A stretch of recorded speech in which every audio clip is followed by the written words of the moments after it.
día de hoy nos ocupa la unidad número 2, que tiene que ver directamente con la epistemología. Aquí vemos un señor que se sienta allí y seguro está, como ustedes, preguntándose por qué saber epistemología, para qué saber epistemología, qué necesito, para qué necesito yo ver epistemología y saber sobre eso. Muy bien. Entonces, lo primero que tenemos que saber que la epistemología está muy vinculada con la metodología. Y la metodología es la que nos permite llevar a cabo la investigación. Ustedes como doctorandos que son y futuros doctores, es necesario que elaboren una tesis de grado, que es el fin último de todo doctorado. Para tal efecto, pues deben estar acorde con la metodología. Y como allí lo dice, que la metodología está muy ligada con la epistemología. Realmente, no hay metodología sin epistemología. Leyendo allí lo que dice, allí dice que es la que marca la pauta en una investigación. Es esta la que va a definir el método a seguir, el tipo de investigación y la mayoría de las decisiones que se tomen durante la investigación como tal.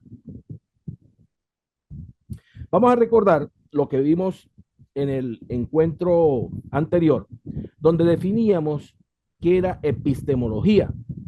Y decíamos para ese momento que la epistemología es la rama de la filosofía que se encarga de estudiar los límites del conocimiento. Todos estos fundamentados en la metodología. También decíamos que el tipo específico de conocimiento que tiene la epistemología es el conocimiento científico y la filosofía de la ciencia como tal. Estos tipos de conocimientos responden a ciertas interrogantes o ciertas preguntas. Por lo menos, ¿qué es y por qué no es ciencia? ¿Qué caracteriza la ciencia? ¿Qué es el método científico? Y finalmente, ¿cuáles son sus límites? Entre otras preguntas o interrogantes. Esto es un recordatorio de lo que veíamos y es importante retomarlo para adentrarnos pues en lo que es la epistemología como tal. Recordándole bien que si ustedes revisan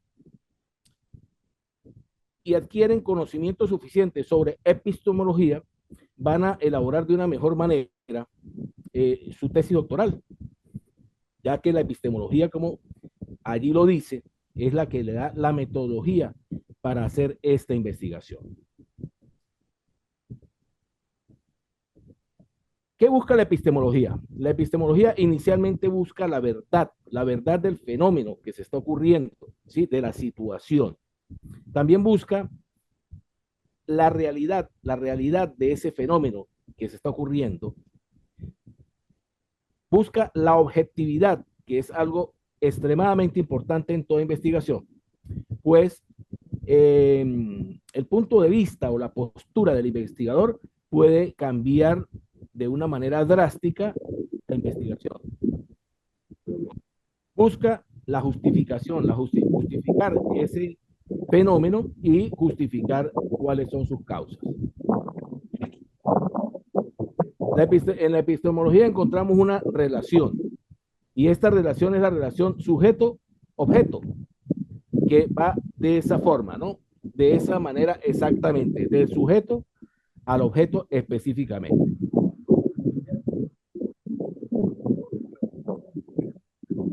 Vamos a hablar el sujeto como al ser cognoscente.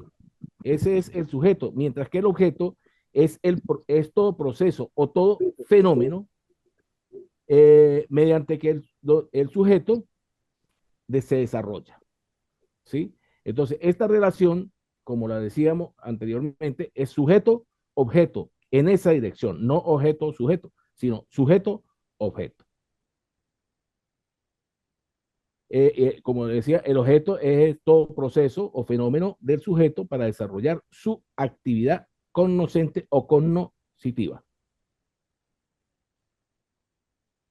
Vamos a revisar un poco más en este cuadro la relación sujeto-objeto mediante algunas corrientes. específicas. Es importante resaltar que existen eh, muchas más corrientes de las que aquí se están plasmando. Vamos a iniciar con el idealismo. El idealismo concibe el sujeto como un ser pensante. Bueno, aprovechemos con esta presentación de revisar más o menos para que vean cómo funciona un mapa conceptual, ¿correcto? Ya que una de las actividades que ustedes tienen es hacer un mapa conceptual. Y a veces nos vamos a internet y nos presentan ciertos mapas conceptuales que no son mapas conceptuales. Tenemos que tener cuidado. Yo les envío un texto con respecto a eso, ¿sí? Entonces, un mapa conceptual entre sus características, que ustedes lo revisarán más detenidamente, tiene unos recuadros, ¿verdad? Y van yendo de manera jerárquica y la jerarquía la da la punta de la flecha. Y esos recuadros tienen una o máximo dos palabras. No tienen un recuadro que tiene 6, ni 7, ni 8 palabras. Y si ustedes ven en la flechita, ¿sí? En el conectivo, en el conector, lleva también una palabra de enlace, ¿sí? Que me permite hacer el enlace con lo siguiente. Para aprovechar que regresamos a esta lámina, ¿correcto? Bueno, entonces teníamos la relación sujeto-objeto para detallarla de una mejor manera. Y les decía que vamos a trabajar algunas corrientes, hay más. Inicialmente, el idealismo, y el idealismo concibe al sujeto como un ser pensante que realiza el acto del conocimiento. Es ese sujeto, ese individuo. Mientras que el objeto es la realidad que se construye a partir del sujeto. La postura del idealismo es que el sujeto niega la existencia del objeto mientras éste no existe en la conciencia. Y el conocimiento solo se obtiene a través de estados interiores o estados de conciencia como tal. Esa es la primera de las corrientes, que es el idealismo. Continuamos ahora con la segunda corriente que yo escogí allí para hacer este recuadro o este cuadro,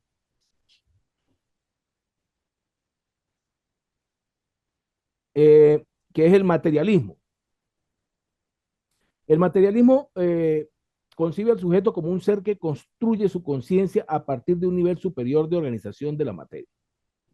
Mientras que para el materialismo, el objeto es el mundo que rodea al sujeto, es material y objetivo.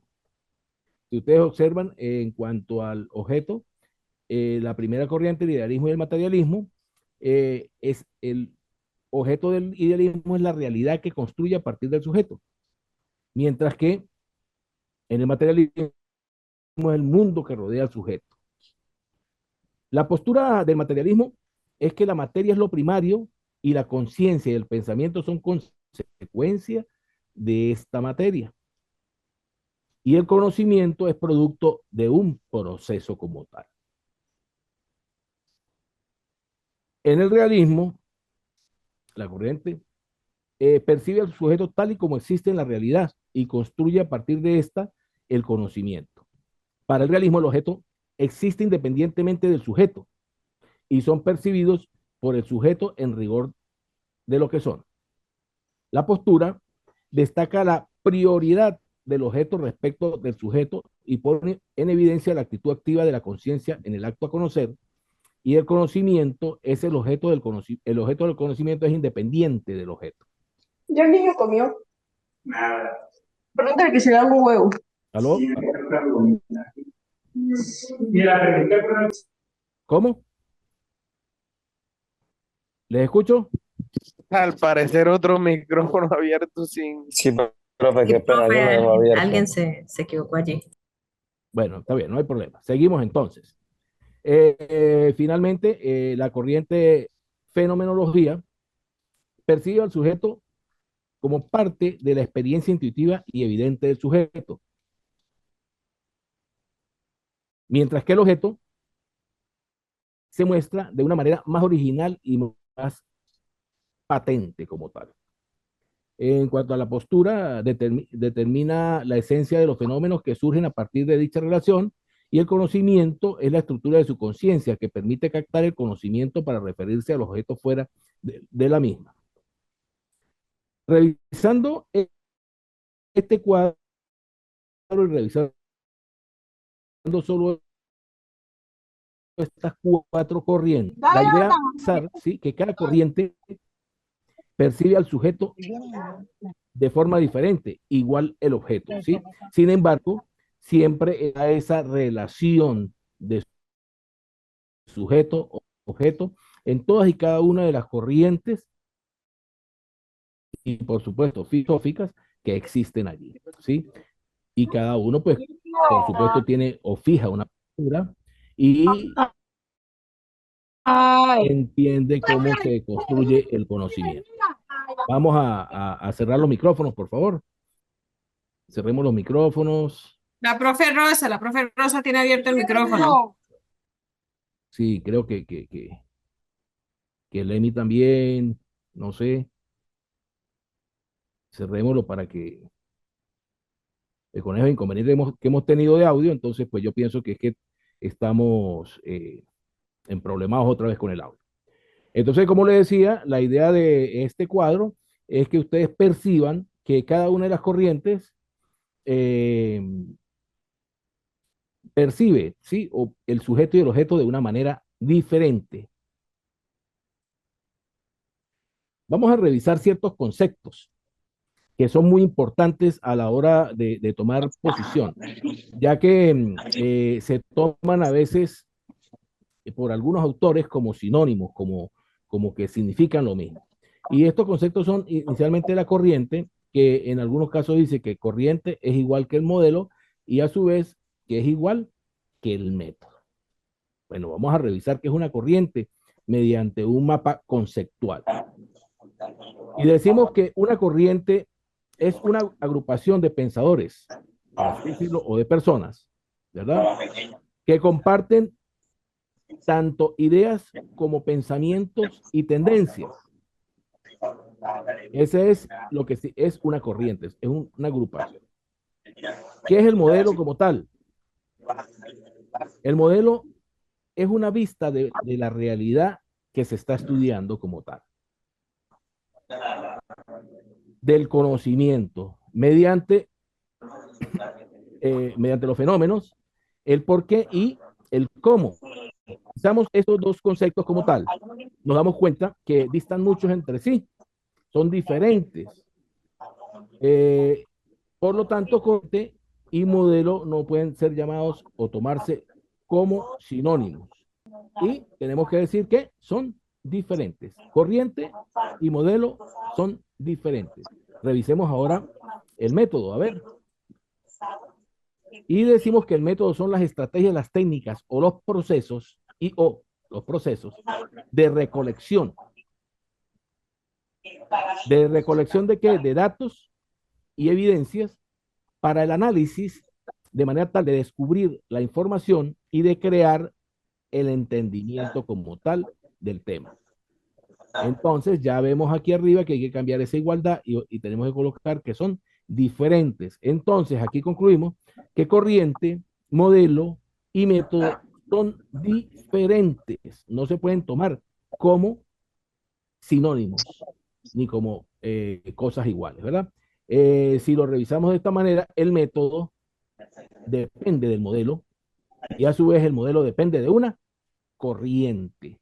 De esa manera es que se dirigen, ¿sí? Método lo produce el modelo epistémico y el modelo epistémico pertenece a una corriente epistemológica, perdón, a una corriente filosófica. El modelo es el epistemológico como tal.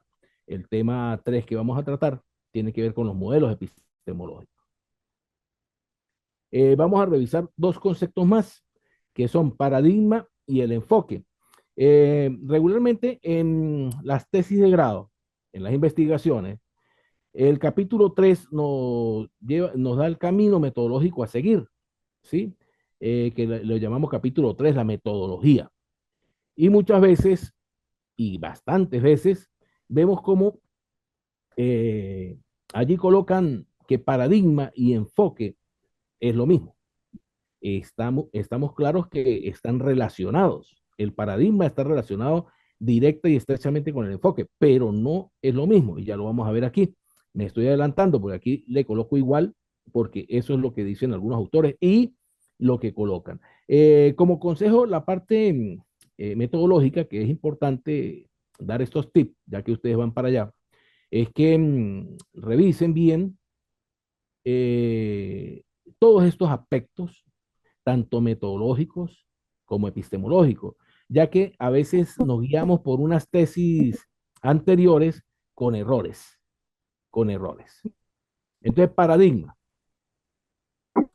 Según Kuhn, tenemos que paradigma es un conjunto de suposiciones interrelacionadas, perdón, al social que proporcionan un marco filosófico para el estudio.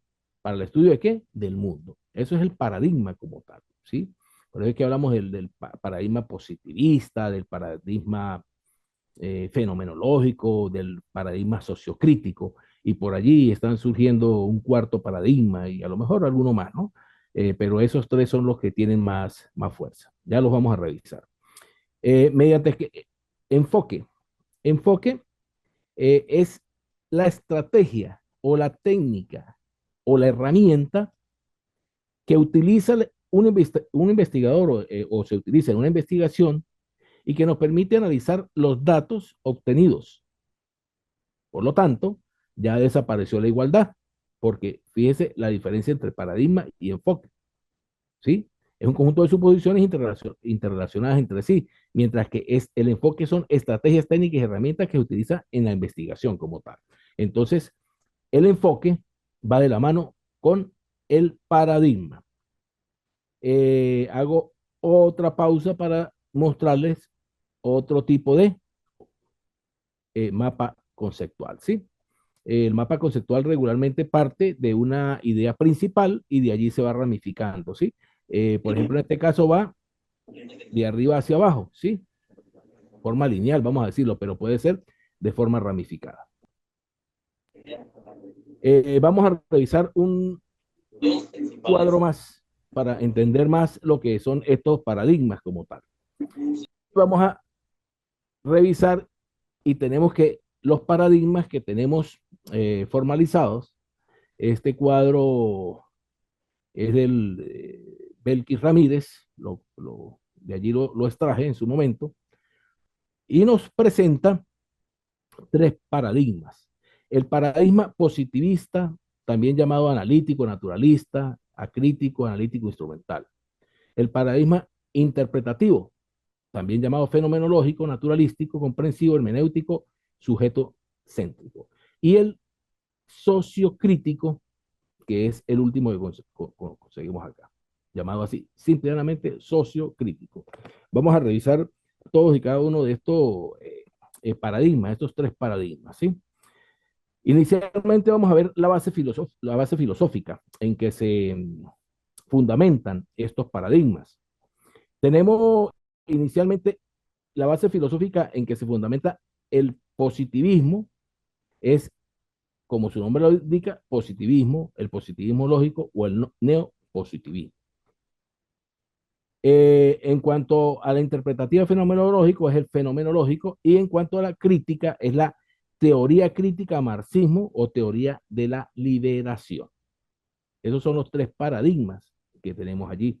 Muchas veces conseguimos a veces paradigma. ¿Cuál es el paradigma? El cuantitativo. Entonces tenemos que revisar cuando hablamos de cuantitativo si nos estamos refiriendo a paradigma o a qué nos estamos refiriendo como tal. En cuanto a sus fundadores, tenemos que Augusto Comte por el positivismo, Edmundo Husserl y Alfred Schut en la parte del paradigma interpretativo. Y en cuanto al sociocrítico, conseguimos a la Escuela de Frankfurt. ¿Sí? Y allí tenemos cuatro de los fundadores de este paradigma sociocrítico. La concepción de la realidad para el paradigma positivista es simplificada, externa y objetiva. ¿Sí? La objetividad es algo muy importante y muy resaltante en el paradigma positivista. De por sí tiene que ver con lo cuantitativo. Y esto, pues, según el positivismo, eh, busca que el investigador no se vea involucrado en los resultados. En cuanto al fenomenológico, tenemos que es compleja, subjetiva y vivencial. ¿Sí? En la parte fenomenológica, pues el autor, ¿verdad? El investigador, pues regularmente está allí, en el sitio donde se ocurren los hechos. Y en la parte del socio crítico tiene que ser compleja, objetiva y subjetiva. Fíjese ahora la relación sujeto-objeto en el positivismo. Dice que es objetiva, que la actividad práctica se planifica previamente de acuerdo con las condiciones objetivas donde se desarrolla la acción. En cuanto al fenómeno lógico, son subjetivas, ¿sí? Subjetivistas. Los procesos sociales y humanos se explican a partir de las interpretaciones que hacen los sujetos de sus propias acciones y finalmente en el sociocrítico el investigador y los sujetos interactúan, son activos, reflexivos y críticos, es decir, están inmersos allí dentro del contexto donde se desarrolla la investigación. Decía hace un momento, ¿verdad? La metodología para el paradigma positivista es básicamente, diría yo que es esa, es la cuantitativa. En cuanto a la interpretativa, el paradigma interpretativo es básicamente cualitativa, mientras que para la sociocrítico tenemos las dos anteriores, que es tanto cuantitativa como cualitativa, pero fíjese, esa es la metodología a utilizar en un paradigma. Y muchas veces conseguimos que el paradigma es cuantitativo o cualitativo. Eh, es importante también, no sé, resaltar acá en cuanto a la metodología, para cuando ustedes estén haciendo su investigación, revisar bien que hoy día está muy de boga, sobre todo a nivel doctoral, utilizar los dos paradigmas y las dos metodologías, ¿sí? De manera de complementar esa investigación. Y si bien la idea es complementar esa investigación, tenemos que estar claros de que las dos van por separada, tienen sus instrumentos distintos, ¿sí? Exclusivos de cada uno. Bueno, se revisará más cuando ustedes revisen eso más adelante. En cuanto al énfasis que hace cada uno de estos paradigmas, tenemos que el positivista hace énfasis en la descripción, la explicación y el control, es decir, la predicción del cómo. En cuanto al interpretativo, es la comprensión y la descripción de los hechos, el por qué. Y en cuanto a la crítica, la transformación de la realidad, concientización, emancipación. Bueno, este es más que todo el paradigma que utiliza los grupos de izquierda, pues el socialismo, el comunismo, ¿verdad? Porque buscan es la transformación de la realidad, eliminar una realidad y sustituirla por otra. Mientras que los dos anteriores, pues buscan es mejorar la realidad existente. El papel que juega cada uno es el positivista libre de valores. En el interpretativo se reconoce y se enfatiza los valores en los procesos de investigación y en la crítica se reconoce la presencia de los valores en la investigación. En cuanto a los procesos cognitivos que predominan en cada una de estas posturas, de estos paradigmas, tenemos que el positivista hace énfasis en lo elementalista, en el conocimiento aislado de la realidad compleja. El interpretativo privilegia la síntesis o más bien la sinopsis, descripciones e intentos de generalizaciones sin contrastes rigurosos y el sociocrítico, el análisis y la síntesis. Se trata de construir la realidad y sus determinaciones. La realidad teórico-práctica se asume ciertas teorías como fundamento de la investigación. Se intenta verificar en el positivista, se busca eso, verificar. En cuanto al interpretativo, la teoría surge como en el contexto estudiado como tal y en el sociocrítico, la constatación de teorías considerando sus enlaces, limitaciones y contradicciones con la realidad. El diseño de investigación, que también se tiende a veces a confundir, con lo que es el paradigma o con lo que es la metodología, ¿verdad? En cuanto al positivismo, está fundamentado en el método científico, experimentos y cuasi experimentos. Hay un autor por allí, Arias, que habla bastante de eso. En cuanto al paradigma interpretativo, emergente y flexible, y el crítico, emergente y negociado. Finalmente, este cuadro nos da los criterios para evaluar la investigación. El positivista busca la validez extrema, la validez interna, la validez de constructos, confiabilidad y objetividad. En cuanto a la interpretativa, transferibilidad, credibilidad, confiabilidad, confirmabilidad y la utilidad. Y el sociocrítico, el impacto de la investigación. Entonces, este cuadro más o menos nos esboza gran parte, ¿no?, de ese camino metodológico que a veces hay que seguir y qué es lo que busca cada uno de estos paradigmas, de estas posturas de investigación. Vamos a concluir con esta frase de Imán Kant: buscó por encima de todo enseñar al ser humano a pensar por sí mismo y a rechazar los dogmas de todo tipo, que destruyen la razón y someten el libre pensamiento a ideas fijas. No por ello negaba la importancia del conocimiento previo, al contrario, lo consideraba imprescindible como punto de partida. Y aquí podemos, bueno, ya concluir con la actividad del día de hoy o con lo que tiene que ver con la clase.